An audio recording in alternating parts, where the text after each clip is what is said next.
Have you ever been stuck in this situation? Stupid thing won't roll. Toilet paper's wedged all the way against there. They make mega rolls or mega ultra mega rolls. You can't get just plain old rolls anymore. They always got to be huge and they don't fit correctly. So we need to solve this. Alright, first thing, we need to measure this hog.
Alright, there it is mounted. Obviously I need to touch up on the paint yet, and I have not put the final screw, I only have one in over there, into the anchor kit.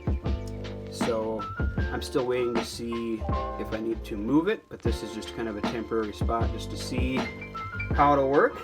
But here we go. Same roll that we're having issues with before. Oh yeah, all day long.